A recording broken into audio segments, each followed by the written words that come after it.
நொந்து கொண்டிருந்தார். அவர் தன்னைத்தானே என்ன செஞ்சாரு? நொந்து கொண்டிருந்தார், மனசால வேதனைப்பட்டு கொண்டிருந்தார்.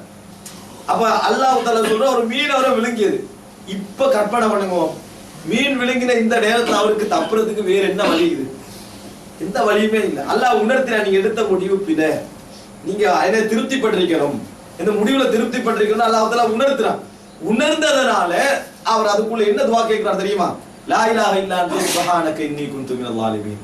வணக்கத்துக்குரிய நாயன் உன்னை தவிர வேறு யாரும் இல்லை, நீ தூய்மையானவன், நான் அநியாயக்காரர்களில் ஒருவன் என்றத இதுநாதா ஃபி துலுமாத்தி. அதை தொடர்ந்து அந்த இருள்களில் கேட்டுக்கொண்டே இருந்தார். அல்லாஹ் தஆலா சொல்ற ஃபலவுலா அன்னஹு கான மினல் முஸப்பிஹீன்.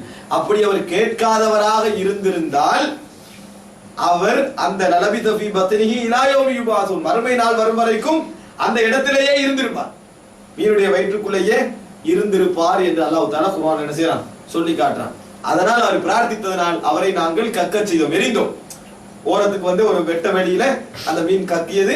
அதே நேரத்தில் என்னது, அதுக்கு மேலால் அல்லாஹ் தஆலா ஒரு தண்டு இல்லாத ஒரு மரத்தை உண்டாக்கினார். ஷஜரத்தம் மின் யக்தீன் என்று அல்லாஹ் தஆலா குர்ஆன்ல சொல்றார்.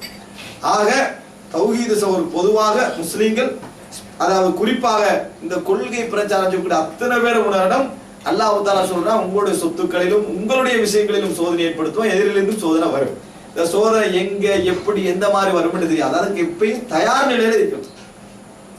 உசுறு போடுறீங்களே, ரோட்ல ஒரு ஆள் கொல்ல போறாரு, உசுறு போற இடத்துல எங்களை நிலைமை அப்படி இல்லை, தயார் நிலை இல்லை. கடன் எல்லாம் இன்னும் எழுதலையே, அதனால இன்றைக்கு மௌத்தாக ரெடி இல்லை, எப்படியா தப்பி தான் போகணும். கடன் எழுதிக்கணும், அமானிதங்களை திருப்பி கொடுக்கிற பதிவுகள் எதுவும் இல்லை, இன்றைக்கு பேர் எழுதிக்கிறோம், நாளைக்கு தான் கொள்ளணும் நிலைமையில இருக்கும். எல்லாம் ரெடியா எங்களுக்கு இப்ப இந்த நிமிஷம் மௌத்தாகிறதுக்கு அல்லாஹ்வுக்கு செஞ்ச பாவங்கள் இருக்குது, அதுக்கு தௌபா செய்யணும், அது மட்டும்தான் எனக்குள்ள பிரச்சனை. மத்த எல்லாம் எழுதி தான் வச்சுக்கிறேன். ஹுக்கூக்குல் இபாத், அடியார்களுக்கு செய்ய வேண்டிய கடமை எல்லாம் கிளியர் ஆகிக்கிற நிலைமையில யாருக்கிறோம்? ஒன்றும் இல்லை. இன்னொரு கிழமைக்கு வேலை இருக்குது, மௌத் இப்போ வந்தால் இன்னொரு கிழமைக்கு என்னது, அடியார்களுடைய கடமைகளை முடிக்க வேண்டிய வேலை இருக்கிற நிலைமையில தான் எங்களை வாழ்க்கை பேர் தெரியும். அடுத்த செகண்ட் தயாரம் இல்லை. அல்லாஹ் தஆலா சோதனையில சஹாபாக்களை பார்த்து சொல்றான், சஹாபாக்கள் நிறைய பேர் புதிய உறுதிப்பட்டவங்க அல்லாதவர்களும் மௌத்துக்கு ஆசைப்பட்டு கொண்டிருந்தீர்கள் அல்லாஹ் தஆலா சொல்றான். வலகத் குன்தும் தமன்னவுல் மௌத மின் கப்லு, இதுக்கு முன்னால மௌத் ஆகணும்னு நீங்க ஆசைப்பட்டுக்கிட்டு இருந்தீங்க. ஃபகத் ரஐதுமுஹு அன்தும் தந்துரும், இந்த பார்த்துட்டீங்கன்றான் அல்லாஹ். அதே பத்ர் யுத்தத்துல ஏற்கனவே ஜிஹாத் கடமையாக்குன்னு சொல்லி கொண்டிருந்தார். ஜிஹாதுல களத்துல அல்லாஹ் தஆலா சொல்றான், ஏற்கனவே ஆசைப்பட்டுக்கிட்டு இருந்தீங்கன்னா மௌத்தை பார்த்துட்டீங்கன்றான். அந்த நிமிஷத்துல நிறைய பேர் தடமாறுறாங்க, எங்களுக்கு ஜிஹாது தெரியாது, ஜிஹாத் தெரிஞ்சா நாங்க வந்திருப்போமே. இந்த நிலைமைக்கு நாங்க இருக்க கூடாது. சோதனைக்கு நாங்க ரெடி என்று சொன்னாலும் சோதனைக்கு தயாரான மனநிலையிலே என்ன செய்யணும், எந்த நிமிடத்திலும் இருக்க வேண்டும்.